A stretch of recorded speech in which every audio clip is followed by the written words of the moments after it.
युधिष्ठिर ने कहा, हे संजय, धर्म भूमि कुरुक्षेत्र में युद्ध की इच्छा से एकत्र हुए मेरे और पांडु के पुत्रों ने क्या किया?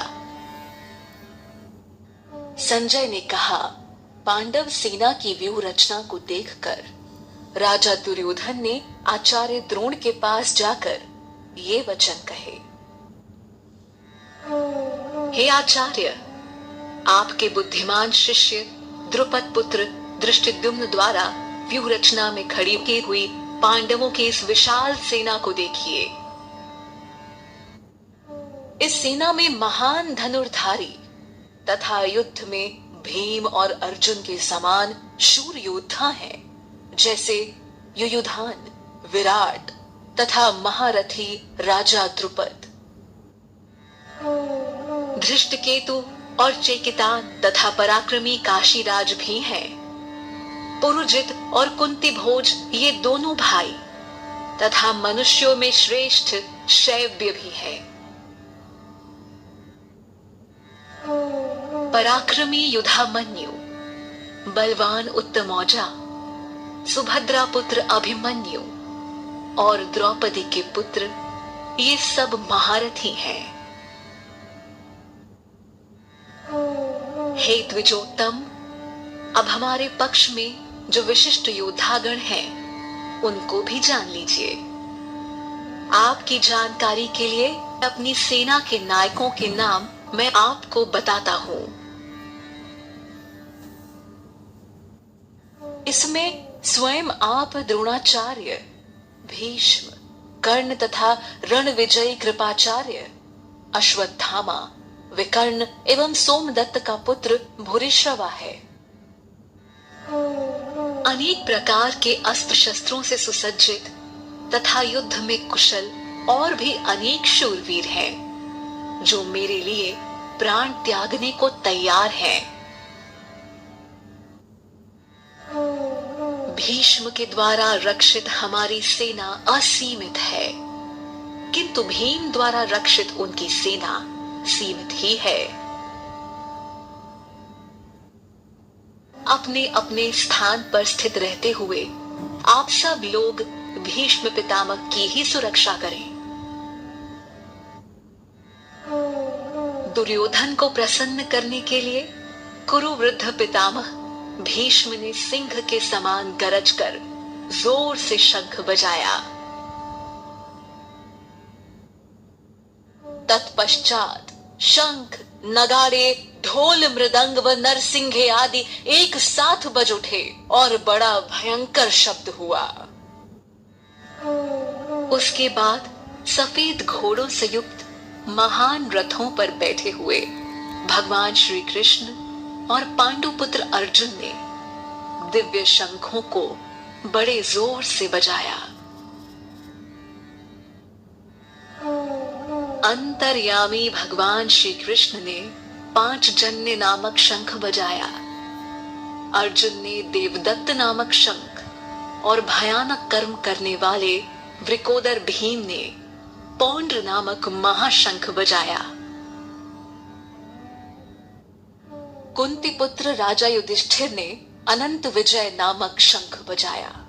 नकुल व सहदेव ने क्रमशः सुघोष और मणिपुष्पक नामक शंख बजाए।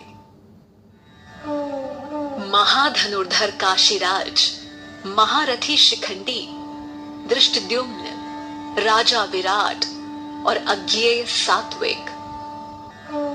हे राजन, राजा द्रुपद, द्रौपदी के पुत्र और सुभद्रा पुत्र महाबाहु अभिमन्यु सभी ने अलग अलग अपने अपने शंख बजाए।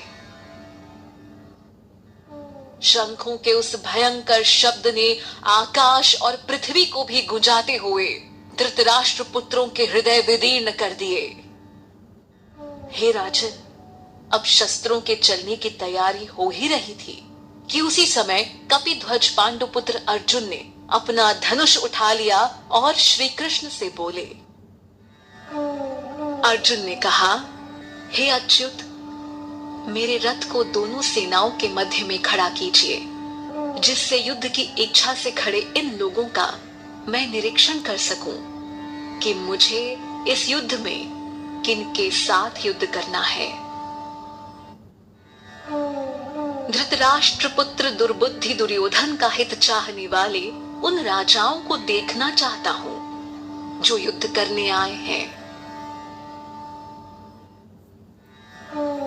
संजय ने कहा, हे भारत, अर्जुन के इस प्रकार कहने पर श्री कृष्ण ने दोनों सेनाओं के मध्य अपना रथ खड़ा कर दिया। भीष्म, द्रोण तथा पृथ्वी के सभी राजाओं को सामने खड़े देखकर श्री कृष्ण ने कहा, हे पार्थ, यहां एकत्र हुए कौरवों को देखो। अर्जुन ने वहां उपस्थित दोनों सेनाओं में खड़े पिता के भाइयों, पितामहों, आचार्यों, मामों, भाइयों, पुत्रों, पौत्रों, मित्रों को देखा।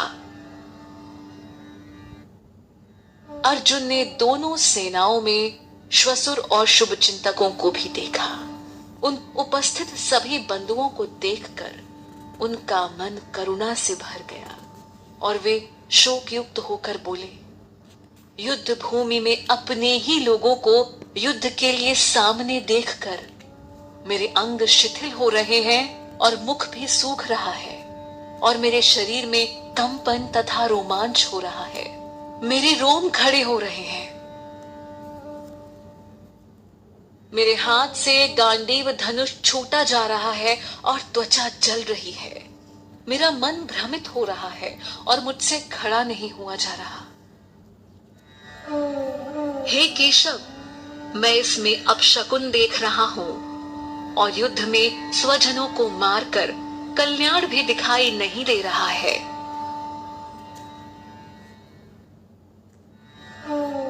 हे कृष्ण, न मैं विजय चाहता हूं, न मैं राज्य और न ही सुखों को चाहता हूं। हे गोविंद, हमें ऐसे राज्य से अथवा ऐसे भोगों से जीने का क्या लाभ है। हम जिनके लिए राज्य भोग और सुख आदि की इच्छा रखते हैं, वे ही लोग धन और जीवन की आशा को त्याग कर युद्ध के लिए खड़े हैं। ये लोग गुरुजन, ताऊ, चाचा, पुत्र, पितामह, श्वसुर, पोते, साले तथा अन्य संबंधी हैं। हे मधुसूदन, मुझे इनको मारने पर पृथ्वी तो क्या, तीनों लोकों का राज्य भी मिले तो भी मैं इनको मारना नहीं चाहता। हे जनार्दन, धृतराष्ट्र के पुत्रों को मारकर हमें क्या प्रसन्नता होगी। इन आतताइयों को मारकर हमें तो पाप ही लगेगा। इसलिए हे माधव, अपने बंधुजन धृतराष्ट्र के पुत्रों को मारना हमारे लिए उचित नहीं है, क्योंकि अपने ही लोगों को मारकर हम कैसे सुखी होंगे।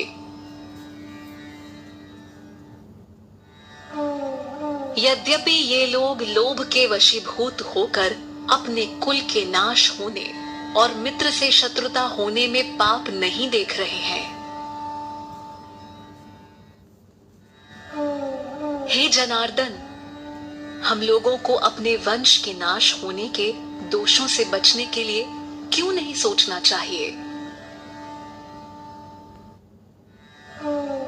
कुल के नष्ट होने से सनातन धर्म नष्ट हो जाते हैं। धर्म नष्ट होते ही सारे कुल को पाप दबा लेता है।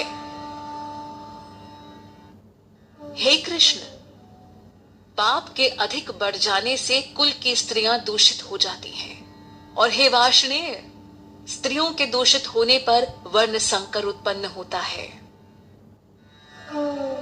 वर्ण संकर कुल घातियों के कारण कुल नरक में चला जाता है, और पिंड जलदान की क्रिया से वंचित इनके पितर भी नरक में गिर जाते हैं।